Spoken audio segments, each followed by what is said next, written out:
Hai, bertemu kita kembali dalam channel Akira Vlog.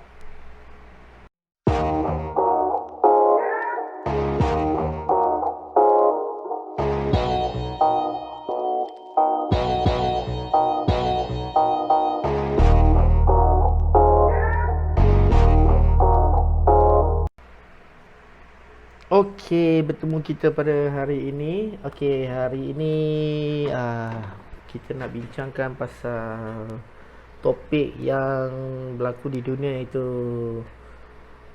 kenapa Amerika Syarikat punya kes COVID-19 makin meningkat. Dia lebih meningkat daripada negara-negara lain. Okey, actually saya ada baca beberapa fakta, ada tengok berita-berita perkembangan semasa di sana, and ada tengok beberapa video yang dalam Facebook, news-news dari sana, CNN, Fox News semua. And saya boleh rumuskan beberapa perkara lah. Okey, salah satu fakta adalah apabila sebelum Presiden Trump jadi Presiden Trump, Donald Trump jadi Presiden Trump, and masa tu Presiden Barack Obama yang menjadi presiden that time, dia telah membuat satu playbook pandemik. So maknanya bila negara tu, sebab dulu masa zaman Barack Obama, dulu dia pernah kena, negara dia pernah hampir kena pandemik Ebola, virus Ebola. So dia dengan administration dia telah menyediakan satu playbook, they call a pandemic playbook lah. Maknanya Amerika dia boleh bertindak sebelum pandemik ni hit dekat negara Amerika lah. Tapi malangnya after Donald Trump menjadi presiden yang ke-45, playbook tu tidak digunakan lagi, and the whole department yang melaksanakan playbook tu, dia bubarkan department tu. Jadi itulah sebabnya kenapa Amerika struggle sampai sekarang untuk ni lah. Okey, dan salah satu puncanya adalah Amerika dia lambat bertindak. Okey, diorang lambat bertindak. Okey, kisahnya sebenarnya apabila Wuhan dapat detect virus pada Disember 2019.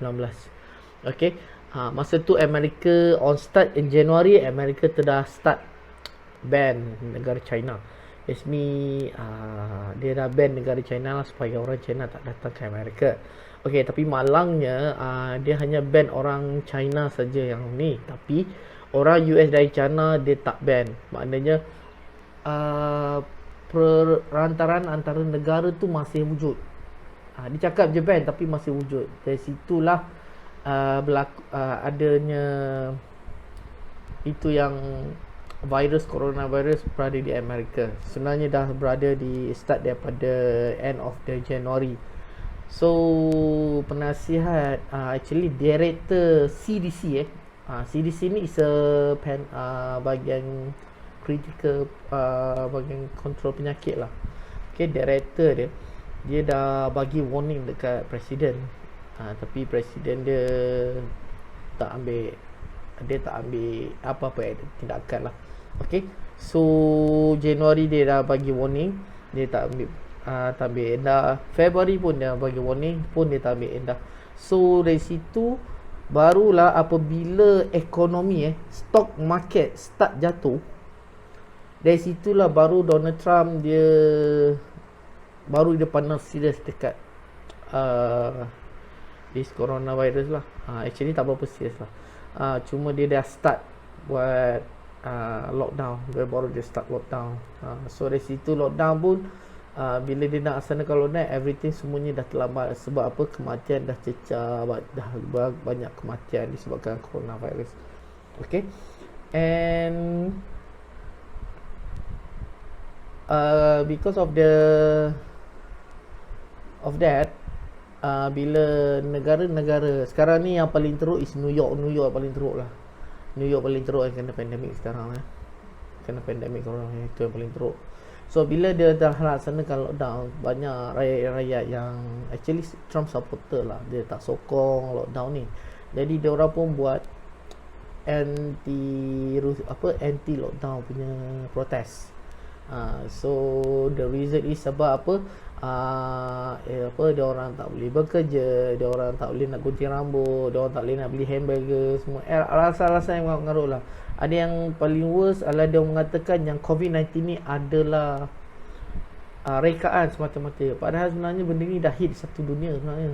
Dia boleh kata, rakyat dia sendiri boleh cakapkan COVID-19 ni is a hoax lah, maknanya berita rekaan. Sampai macam tu sekali tahap mentality rakyat dia orang. That's why dia orang tak ada penjarakan sosial. Banyak kematian setiap hari, 4 angka, 3 ke 4 angka kematian, beribu-ribu, ratusan ribu orang setiap hari mati. Berpuluh-puluh ribu kes baru setiap hari. That's why kes dia orang sampai sekarang, kalau ikutkan tarikh sekarang adalah 4 Jun, jumlah kes dia orang dah bercecah 1.9 juta kes. 1.9 juta kes, berbanding dekat bawah dia Rusia tak salah 500 kes saja, 500,000 saja. Tengok perbandingan dia. Okay, kalau ikutkan statistik world meter, kalau saya tengok statistik world meter, total semuanya adalah dekat 6.500,000 kes seluruh dunia. Amerika saja dah cecah 1.9 juta. Bermakna dia punya kes tu 30%, 40% sahaja di Amerika. 30% saja di Amerika daripada beberapa negara yang kena. So ini puncanya adalah disebabkan satu, Amerika dia tak guna playbook yang telah disediakan semasa zaman pemerintahan Barack Obama punya administration. Dan keduanya, dia dah bubarkan department tu. Dan ketiga adalah presiden dia lambat bertindak. Bila dia nak bertindak je, everything semua dah lambat. So hari-hari dia orang buat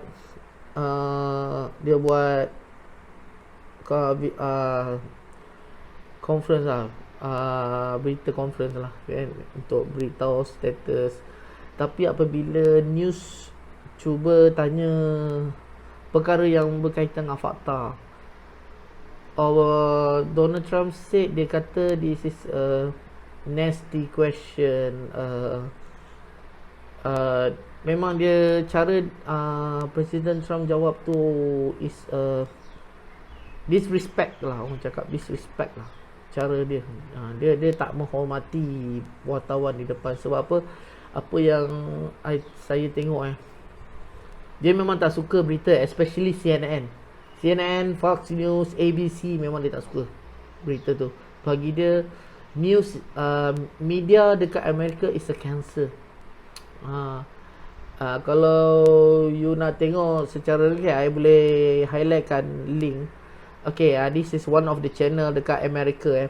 I tak boleh nak show kat sini sebab this is one, dia ada copyright. This true. Nanti I bagi dia punya link channel dia.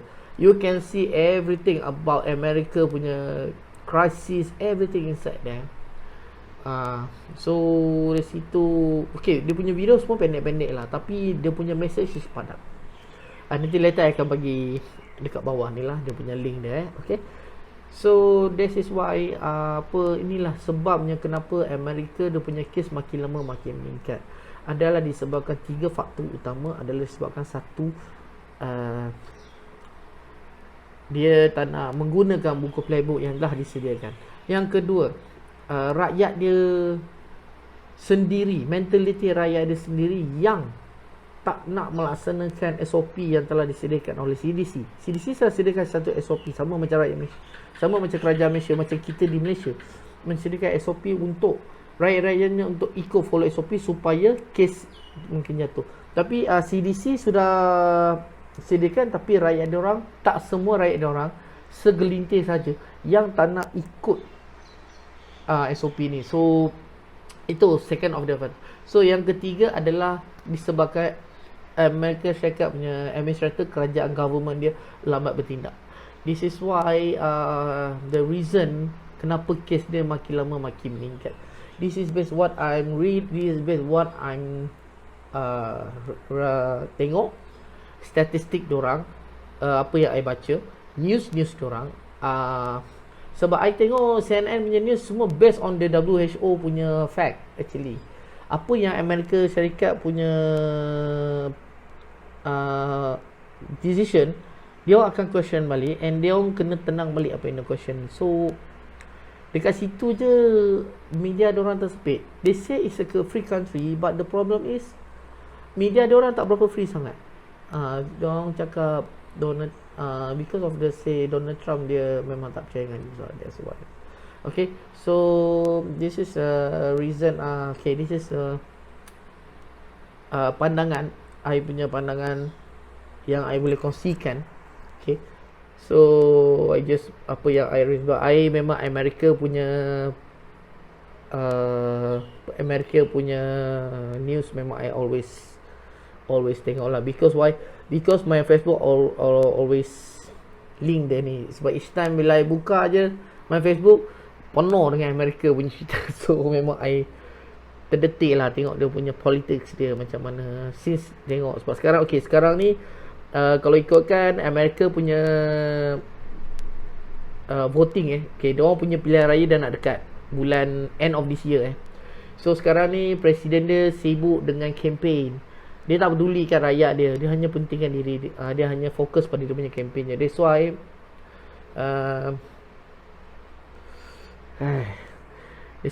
rakyat menderita kat sana. I kesian dekat nurse-nurse kat sana, bekalan PPE, mask semua tak cukup. And sedih lah actually. Sedih dekat dia punya frontliner lah. Frontliner diorang. So memang struggle, sangat struggle. Beza dengan kita dekat sini lah. Kita sini pun bersyukur sebab kita ada bantuan, kerajaan support everything. Tapi dekat sana everything make their own. Diorang terpaksa cari sendiri. Sampai mask ni pun diorang terpaksa recycle balik. Masya Allah. Memang susah diorang kat sana. Sangat susah. Rakyat Malaysia kat sana memang sangat menderita kat sana. Especially frontliner lah, hospital. Sebab sekarang kes diorang makin meningkat. Sebab sekarang ni pun diorang tak boleh nak buat apa. Diorang pun tengah cari solution macam mana nak ni lah.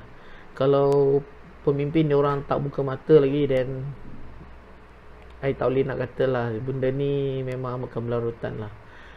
Okay, sebab you tengok sekarang ni Southeast Asia sekarang makin lama makin okey sikit kan, makin reda. Tapi sekarang bahagian Europe sangat teruk sekarang. Okay, so jangan lupa. Okay, thank you for watching my channel.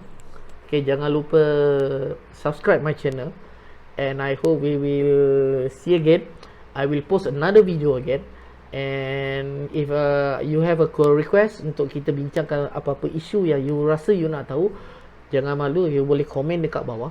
And I will do my research. And I will comment based what you apa yang you rasa you nak tahu. Then I akan kupaskan sikit-sikit tu untuk you. Okay, so kita berjumpa lagi. Assalamualaikum warahmatullahi wabarakatuh dan selamat sejahtera. Bye.